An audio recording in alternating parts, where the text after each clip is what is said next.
Hello everybody and welcome to the 5th event of the MSCA American Ethanol Truck Series. We are here at Kansas Motor Speedway and we are ready to get things going here as we head into this race. A very interesting starting lineup, and which we will show it to you right now. Row number 1, Gatlin Downey in the 57 and Ryan Kendall in the 23 will be to his outside. And in the second row, part-time driver Patrick Smith for BCR Mercedes and Jason Kranz to his outside. Third row is going to be the 4 of Russ Kamoski and the 90 of Kenny Washington. A nice row right there. Nathan Howland in the 17 in row 4, and on his outside is the 60 of Kurt Trencherman. Row number 5, Antonino Russo, good starting spot for him, and a really good starting spot for Steve Hickman, who's been struggling so far this season. Nick Pericles in the number 6, having a terrible run last race at Circuit of the Americas. And Ace Garcia to his outside, Derek Hamill in the 87 and row 7 inside, and Arnold von Hindenburg in the number 28. Row number 8, a great qualifying effort by the 19 of Colin Denton, and the 36 of Eric Monaco will be to his outside, doing exactly what he wanted to do with qualifying. Alexander Rowe and Justin Zeidel make up row number 9, a very odd row there. To 22 of Bill Cox on the inside of row number 10, and to his outside is the 38 of Tanya Breyer. Daniel Bouchard very uncharacteristically back in the field here in 21st, and then to his outside is the 13 of Isaac Nichols. Stuart Gratton, another driver who had earned sponsorship for this race, on the inside of row 12, and to his outside the 53 of Eli Bright. Giovanni Barraza in the 92 is going to be the inside of row 13, and debut driver Cesar Chavez to his outside. Tristan Allen, row 14 inside, and to his outside will be Wells Family Racing driver number 80 of Derek Yarworth, Mitchell Henderson, and Kieran Pangborn. Two drivers who are also uncharacteristically towards the back of the field. Al Lagasse in the 3 truck, as well as Fernando Olieza, will make up row number 16. Jennifer Power, a very terrible qualifying effort, and Jack Porkins making his second race of the season so far in row number 17. And Rick Witt inside of Bob Schletka on the final row here at Kansas Motor Speedway. Here are the drivers that did not make the field: Igor Barreto, Mike Monacy, Lucas Sky, Zachary Fitzgerald, Zachary Fitzwater, Frodemar Otts, and Alex Cage. Two drivers who are definitely interesting misses there, Zachary Fitzwater and Alex Cage. But we will take you to the green flag with Gatlin Downey leading them to the field. And already a big jump from the 67. He's going to look to the inside of his teammate into turn number 1. They're going 3 wide already into turn number 1. A very interesting move there by the 67, but it seems to be working out really well.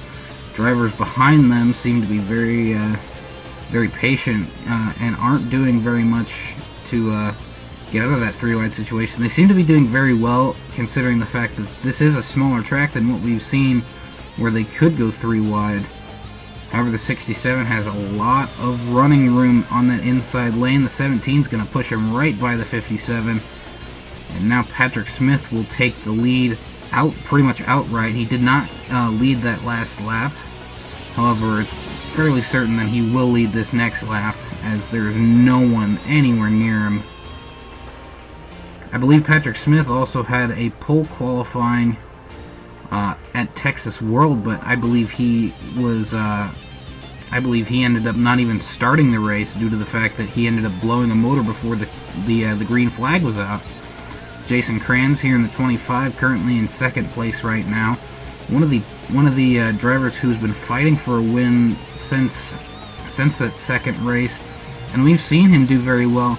But he's kind of baffled that since he and his teammate both had races before this that they had won, it's kind of interesting in the eyes of those two guys, because they just are kind of baffled as to how they haven't even gotten anywhere near a win in the first 5 events. However, Jason Kranz right up to the back bumper of that 67 truck, looking like he wanted to move to the inside, try to give him a run, but he's got to pull back right behind the 67, and now he's going to make his move to the inside, braking a little bit later into the corner, and he's going to have a very good run coming out of the corner as we have a new leader in the 25 truck of Jason Kranz. And Jason Kranz is one of those veteran drivers who has raced in this series before, as there are very few of them left in this season. A lot of those drivers, an uncharacteristically large amount of drivers, ended up not coming back into the field. However, one of them that did come back after last season, Tanya Breyer, in a new truck that she kind of knows the team, considering she races for them in the Copperhead Amateur Series. However, she has had a lot less luck in the past. Definitely something that she wants to pick up the pace with, as the last team she raced for was Farham Motorsports, whom actually have one driver missing races, and that was her old ride in the 76 truck.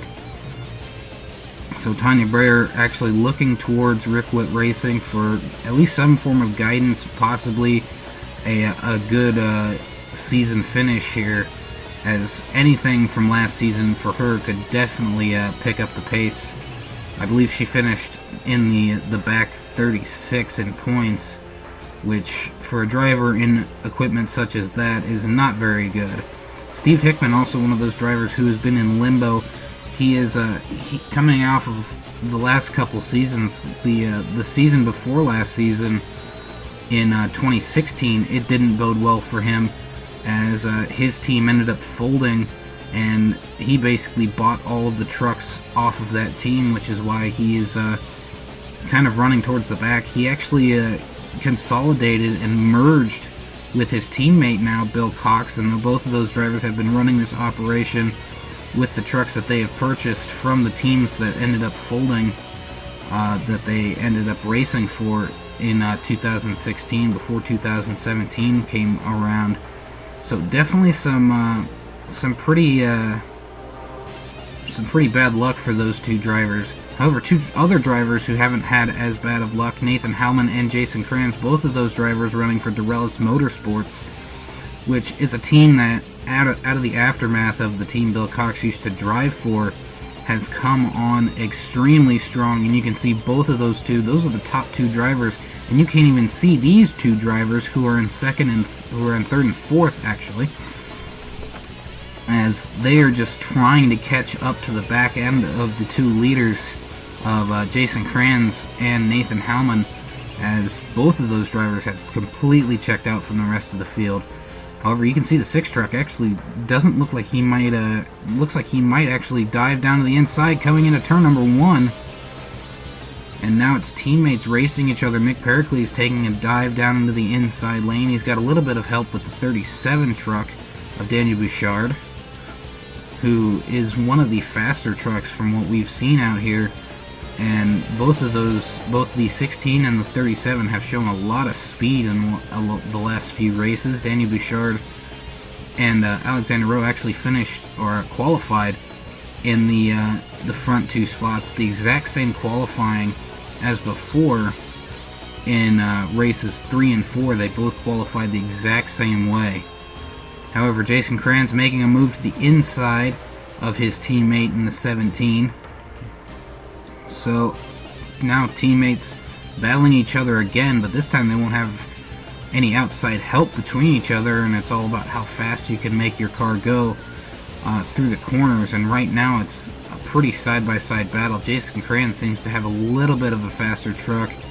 However, the 17 still holding on to that outside lane. As they head down the front straightaway, Jason Kranz will take the lead, and he will lead that lap. However, he's probably going to take it going into this corner, and he will clear the 17 into turn 1 and out of turn 2, as that 25 truck does have some kind of speed that we really haven't seen from really anyone else. However, Alexander Rowe will take the lead about 10 laps later from the 25, as the rest of the field, due to that pass that the 25 made on his teammate Nathan Hellman, he actually caused the rest of the field to be able to catch back up. However, Nick Pericles is going to dive down the pit lane. He had fallen back a little bit, but now the rest of the field is most likely going to come down. The 16 brings the rest of the field down, and we're looking back. Bill Cox actually will stay out as well as another truck from BCR Mercedes also stayed out. I believe that is Gatlin Downey in the 57 truck. So those are the last two trucks that do have to make pit stops. Actually, I believe that's the either the 81 or the 67. So a couple of strategy games being played by those two trucks. But as we come out of pit lane, the 6 truck of Nick Pericles will not be able to beat his teammate out in, and that was a really fast pit stop for the 6 truck of Nick Pericles, coming from about 5th or 6th place on back, and now being able to challenge his teammate for the lead as he has a really good run coming onto the front straightaway. He's going to make a move to the inside, and now those two Dodge Rams are trying to battle each other, but it doesn't end up in a battle. The 6 truck just outright takes the lead into the corner. A great move by the 6 of Nick Pericles to be able to take the lead here on lap number 64. However, going a few laps after the fact, these are the drivers who are in 3rd, 4th, 5th, 6th, and 7th. Mitchell Henderson being the driver who has progressed through the field the most. He started in 27th position so far, has made it up to 4th position, so he has gained a 23 position run here, and from the way it looks, he's going to gain that bonus point for the Hard Charger Award, which is definitely something that he's looking at. But what he wants to look at is a win, because that would most likely propel him past the 2 drivers that he's been behind all season long so far. However, another driver who's having a great day so far is Colin Denton in the 19. Just recently acquired a sponsor from the local rail lines here in Kansas City, or just in the Kansas area.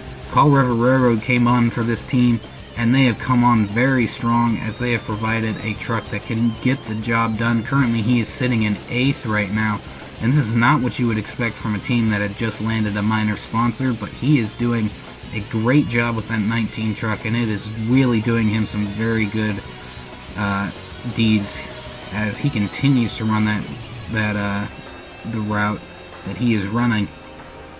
However, you can see one of the BCR Mercedes trucks, I believe that was Jennifer Power, is actually gaining a little bit on him due to the fact that he doesn't have a lot of what you would consider drafting help. And this truck does have a little bit of a drafting affinity, as the 98 truck of Tristan Allen, currently sitting in 4th. The 6 and the 16 ended up getting caught by the rest of the field, and now Daniel Bouchard leads the race as Tristan Allen sitting in 4th. Another driver who had had a pretty terrible first 4 races, not really did a whole lot. The second race he was in wasn't that bad, but Mexico City was probably one of the biggest stinkers of the season so far. And the 98 of Tristan Allen ended up finishing, I believe, mid-pack, like most of the drivers up at the front of the field right now. And then you had a couple draft tracks and a road course. So it's a very interesting first 4 races that you have to deal with here in this series. The Cup Series definitely doesn't have to deal with the same what you would call power lack that these trucks do. As you can see, the 88 now moving to the inside of the 37 to hopefully take the lead, but he just doesn't have the run, as Dorellis Motorsports continuing to dominate this race so far, with just all 3 of their trucks up at the top. However, Tristan Allen now showing speed, considering that he is no longer having to deal with some odder track choices that wouldn't really affect the other series that runs tandem alongside this, which is the Casey's Cup Series.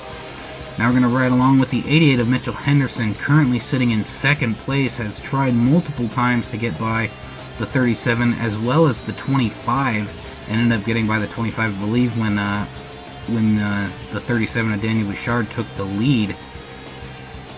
So he's following that Amtrak Chevrolet around turns number 3 and 4 as they come back onto the front stretch. This is a very fast portion of the track, and a caution has come out late in this race. Lap number 92, a caution has been thrown,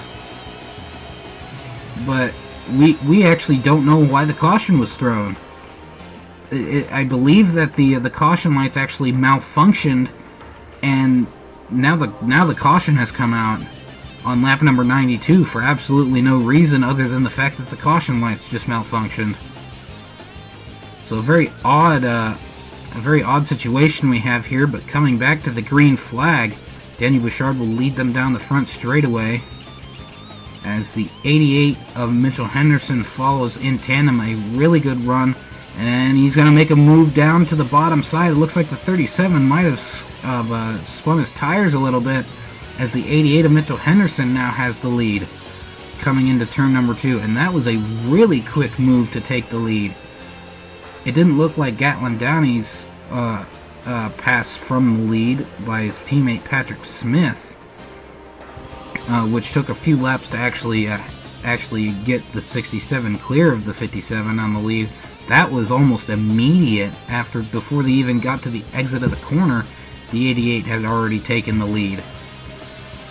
So definitely the man on the mission right now is the 88 of Mitchell Henderson, but not Jason Kranz taking a move to the inside.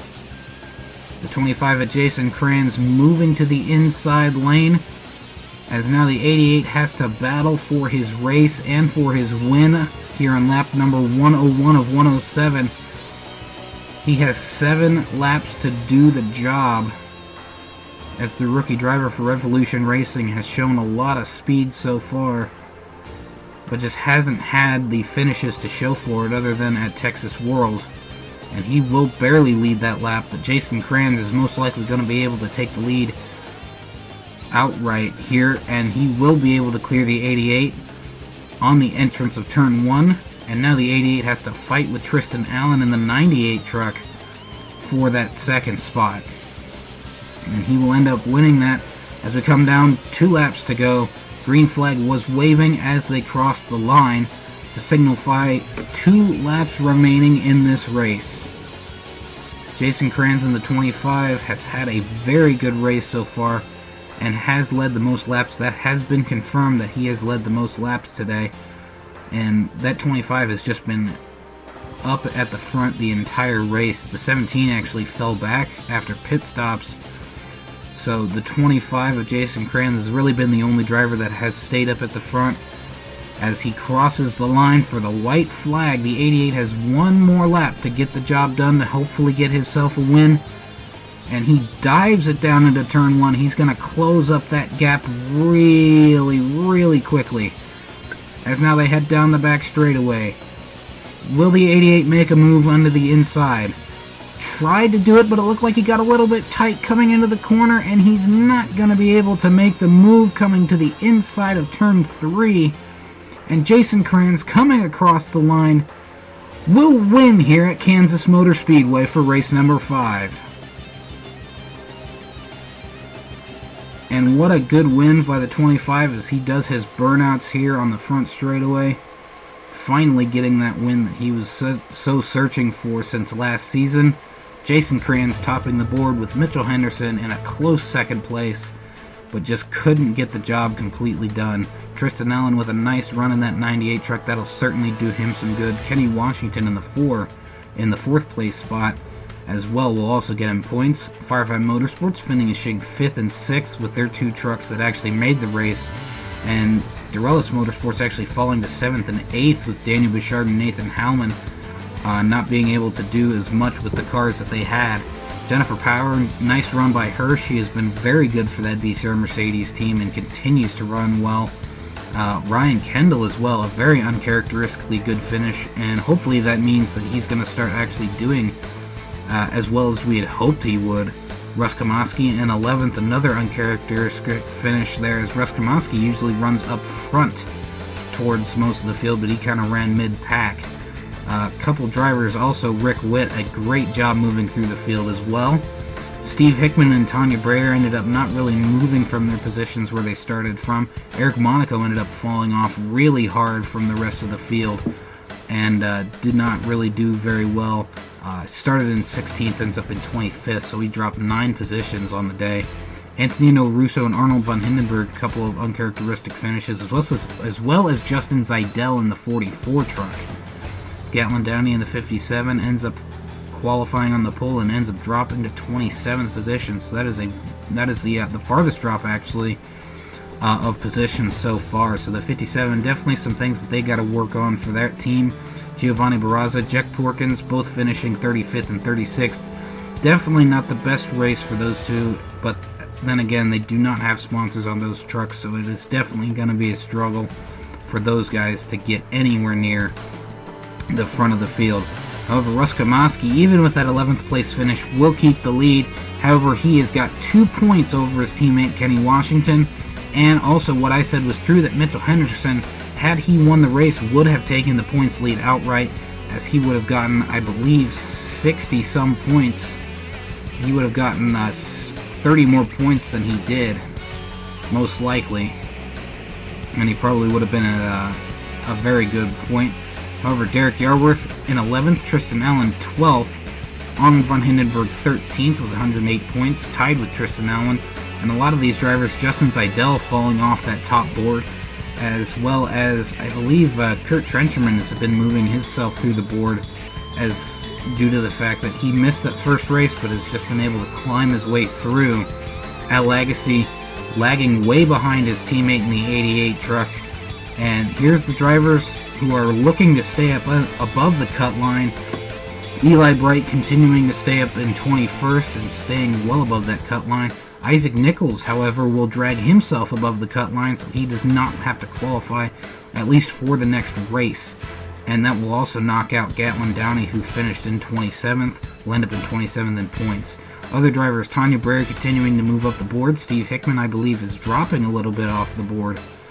And here are the rest of your point standings from 31st to 40th.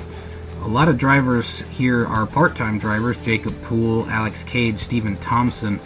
But other drivers, Giovanni Barraza, Mike Monacy, Mike Monacy, Frodemar Otts, Derek Hamill, all those drivers have had a lot of back of the pack finishes, either due to the unsponsorship or just lack of equipment strength.